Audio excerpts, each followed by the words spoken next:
수소압력탄 충격 위력 한국 핵보유 가속화. 핵무기급 차세대 현무-6 개발 성공. 50발 다탄도 연속 발사 신기술 적용. 대만을 공격하면 한국이 현무-5의 미핵탄두를 탁제해 공격할 수 있을까? 이 질문이 중국을 두렵게 만들고 있습니다. 최근 한국이 공개한 현무-5 미사일은 동북아 안보 지형에 큰 변화를 가져올 것으로 예상되며 주변국들의 반응이 뜨겁습니다. 이 미사일의 등장은 중국과 북한에게 우려의 시선을, 대만에게는 환호를 불러일으켰습니다. 대만 방송은 한국의 현무-5에 대해 집중 보도하며 이 미사일이 중국의 위협에 대한 강력한 억제책이 될 수 있다고 평가했습니다. 현무-5의 등장 이후 중국을 넘어 러시아까지 반응이 심상치가 않습니다. 특히 중국과 러시아 군사 전문가들 사이에서는 이 미사일이 동북아시아를 넘어 전 세계 안보 구도에 미칠 영향에 대한 심층적인 분석이 쏟아져 나오고 있습니다. 대체 왜 이렇게 한국을 두려워하는지 자세한 내용을 알아보겠습니다. 최근 러시아의 한 군사 전문가는 현무-5의 위력은 무려 헤즈볼라를 때린 이스라엘의 벙커버스터 위력의 10배 이상에 달한다. 이건 미사일 수준을 넘어섰다. 심지어 괴물 미사일이라 묘사해도 부족하다. 한국이 이러한 능력을 갖게 되면서 북한만 경계한다고 볼 순 없게 되었다. 라고 중국에 경고를 보냈습니다. 우리는 우리나라에서 개발했기 때문에 당연하게 여길 수 있을지 모르지만 현무-5의 스펙은 정말 놀랍습니다. 탄두 중량이 최대 8톤에 달하는 이 미사일은 현존하는 재래식 중단거리 탄도미사일 중 가장 큰 규모를 자랑합니다. 더욱 놀라운 것은 그 다목적성입니다. 탄두 중량을 1톤까지 줄이면 사거리를 5,000km 이상으로 늘릴 수 있어 전략적 유연성을 크게 높였습니다. 또한 북한 지휘부가 은신하는 지하 100m 깊이의 벙커까지 파괴할 수 있는 위력을 갖춰 적의 지휘체계를 무력화할 수 있는 능력을 보유하고 있습니다.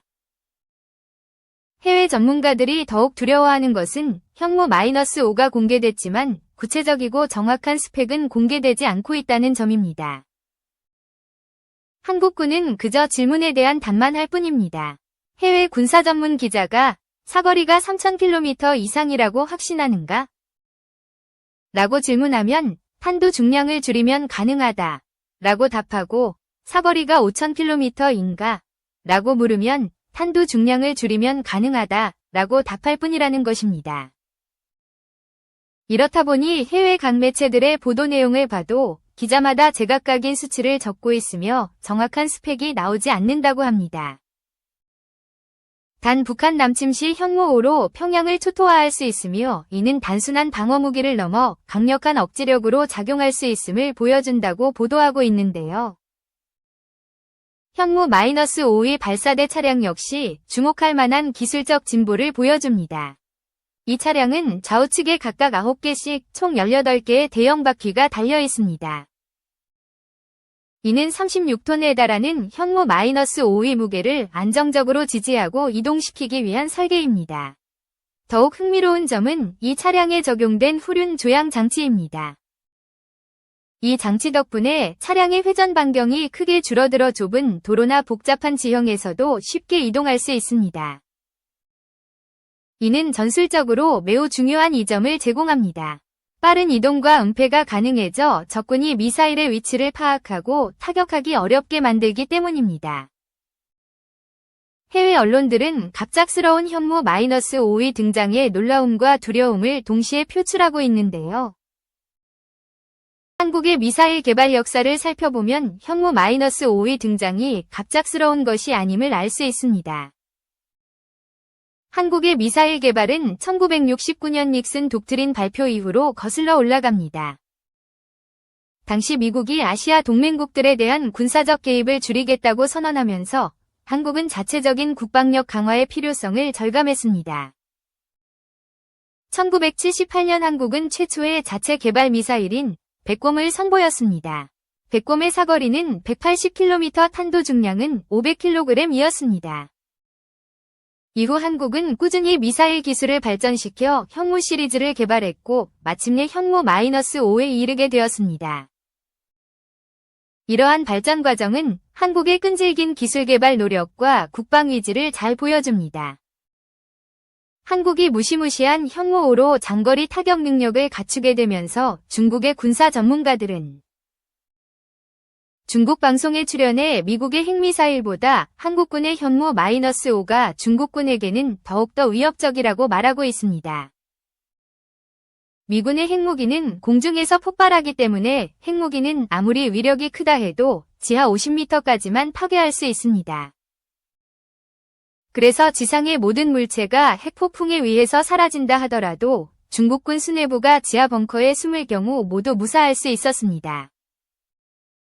하지만 한국군의 현무-5가 중국을 공격할 경우 지하 500m까지 뚫고 들어와 초토화시키기 때문에 중국군 수뇌부가 결코 살아남을 수 없다는 결론을 내린 것이죠.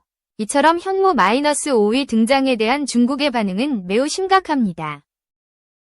또 다른 중국 군사 전문가는 탄도 중량이 최소 8톤인 쇳덩어리가 대기권을 뚫고 올라갔다가 다시 대기권을 뚫고 하강의 마하 10위 가공할 속도로 내리꽂힌다면 전술핵무기에 버금가는 인공지진을 일으키고 이는 소형행성이 지면에 충돌하는 것만큼 큰 충격파로 도시 하나를 초토화시킬 것이라고 말했습니다. 따라서 한국의 현무-5 미사일 한 방이면 제 아무리 중국 대륙이라고 해도 순식간에 불바다가 될 것은 분명하다고 경고했는데요. 그리고 더 나아가 중국은 절대 한국과 싸워선 안 된다. 단 한 방으로 우리 중국이 후진국 수준으로 퇴보하게 되는 것은 물론이고 멸망전이 될 것이라며 현무-5가 가진 위협에 대해 두려움을 드러냈습니다. 이러한 반응은 현무-5가 단순한 무기체계를 넘어 전략적 게임 체인저로 인식되고 있음을 보여줍니다. 특히 중국이 대만 침공을 준비하고 있는 상황에서 현무-5의 존재는 중국의 전략적 계산에 큰 변수로 작용할 것으로 보입니다. 중국은 이번 국군의 날 행사에서 또 다른 한국 무기에 주목하고 있습니다. 그중 하나가 바로 한국형 사드인 LSAM입니다. LSAM은 최대 60km 고도에서 발사체를 요격할 수 있는 능력을 갖추고 있어 북한의 미사일 위협에 대한 효과적인 방어수단으로 평가받고 있습니다. LSAM의 등장은 특히 최근 중동 사태로 미사일 방어망의 중요성이 부각되면서 더욱 주목받고 있습니다. 이스라엘의 아이언돔이 보여준 미사일 방어 시스템의 효과성을 고려할 때 LSAM은 한국의 방공 능력을 크게 향상시킬 것으로 기대됩니다. 한국의 이러한 급속한 군사력 발전은 주변국들의 경계심을 불러일으키고 있습니다. 특히 중국은 한국이 이미 전 세계 군사력 5위를 차지한 상황에 앞으로 어떤 무기가 또 탄생할지 예측조차 할 수 없다며 우려를 표하고 있습니다. 이러한 우려는 단순히 현무-5나 LSAM과 같은 개별 무기체계에 대한 것만은 아닙니다. 더 근본적으로는 한국의 군사기술력과 방위산업 역량에 대한 평가가 급상승하고 있다는 점입니다. 한국이 이처럼 짧은 기간에 세계적 수준의 무기체계를 개발할 수 있는 능력을 갖추게 된 것에 대해 주변국들은 놀라움과 동시에 경계심을 숨기지 못하고 있습니다. 미국의 군사 전문가들은 현무-5의 공개만으로도 한국이 전 세계 군사력 순위에서 5위에서 4위로 올라설 수 있다고 평가하고 있습니다. 이는 단순히 무기의 성능만을 고려한 것이 아니라 이를 개발하고 운용할 수 있는 한국의 종합적인 군사력을 평가한 결과입니다. 이러한 평가는 한국의 국제적 위상 변화로도 이어질 것으로 보입니다. 군사력은 국가의 종합적인 국력을 보여주는 중요한 지표 중 하나이기 때문입니다. 현무-5의 등장은 한국의 군사력 증강을 상징적으로 보여주는 사건으로 역사에 기록되었습니다. 2. 우크라판 이스칸데르가 한국의 현무 미사일. 우크라이나가 한국의 지대지 미사일 현무-1을 자신들의 전술 탄도미사일 셉산이라고 홍보하는 일이 발생했다. 볼로디미르 젤렌스키 우크라이나 대통령은 1월 1일 신년사 영상에서 우크라이나가 개발한 무인기 미사일을 언급하며 관련 영상을 보여줬다. 그런데 우크라이나가 개발했다는 삽산의 영상으로 현무 -2 발사 영상을 보여주었다. 삽산은 러시아 전술 탄도미사일 이스칸데르와 유사한 우크라이나판 이스칸데르로 개발된 것이다. 삽산을 개발한 곳은 최근 러시아 중거리 미사일 오레시니크가 공격한 우크라이나 국영 우주발사체. 탄도미사일, 로켓엔진 전문 제조업체 유즈마시, 어즈마스, 남북이계 제작 공장, 다. 하지만 사업이 엎어졌다가 재개되는 일이 많아 일각에선 실제 개발한 게 맞느냐는 의문을 제기하기도 한다. 실제 우크라이나가 삽산 개발에 성공했다면 홍보를 위해 발사 영상을 마련했을 가능성이 크다. 그러나 우크라이나 전쟁 이전인 2022년 2월 10일 우크라이나 언론에 보도된 삽산 발사 영상에는 현무 -4 발사 영상을 사용했다. 물론 현무도 이스칸데르와 외형이 비슷하니 삽산과 유사점이 있을 수 있다. 하지만 공개된 삽산 발사 차량은 현무 발사 차량과 외형이 달라 구별할 수 있다. 영상을 만든 사람의 실수가 반복되는 것일까? 대통령의 10년사 영상에서까지? 우크라이나가 현무 발사 영상을 삽산 발사 영상으로 사용한 이유는 알 수 없다. 이런 상황이다 보니 한국이 국산 미사일이라고 말하는 현무 미사일을 실제로는 한국과 우크라이나가 함께 개발한 것이냐는 우스갯소리도 나오고 있다. 3. 정부 방산 수출 목표액 제시 않기로 기대치는 역대 최대. 25일 업계에 따르면 방사청은 올해 방산 수출 목표액을 명시적으로 설정하지 않을 계획인 것으로 전해진다. 방산 수출에 대한 유럽 등 경쟁국들의 견제를 의식한 것으로 풀이된다. 국내 방산은 지난해 총매출 기준 세계 9위, 110억 달러를 기록한 바 있다. 한화, 한국항공우주, KAI, LIG 넥스원, 현대로템 등 국내 방산 대표 4개사 모두가 세계 100대 방산 기업 명단에 포함되며 성장세를 이끌었다.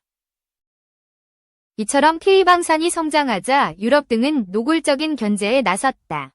폴란드는 친유럽파 정부가 출범하며 한국 대신 유럽에서 무기를 구매하자는 분위기가 형성되기 시작했다. 마크롱 프랑스 대통령은 EU의회에서 한국산 대신 유럽산 무기 비중을 늘려야 한다고 주장했다. 다만 올해도 K방산의 선전은 이어질 것이란 전망이 나온다. 방사청은 따로 목표를 설정하진 않았지만 폴란드 K2 전차와 필리핀 FA50 등 대형 수출 계약이 성사될 가능성을 고려. 230억 달러 이상의 수출 성과를 기대하는 것으로 전해진다. 목표 제시만 하지 않았을 뿐 사실상 기대치는 역대 최대치인 셈이다. 특히 올해는 미국 트럼프 정부 출범으로 방산 성장에 대한 기대가 커진 상황이다. 방산 수출 실적은 2020년 30억 달러에서 2021년 73억 달러, 2022년 역대 최대인 173억 달러로 급증했다. 그러다 2023년 135억 달러로 줄어들었고 지난해 95억 달러로 2년 연속 감소세를 이어갔다. 방사청은 지난해 200억 달러 방산 수출을 목표로 제시했지만 폴란드 K2 전차 등 대형 수출 계약이 지연되며 목표액 절반도 달성하지 못한 바 있다.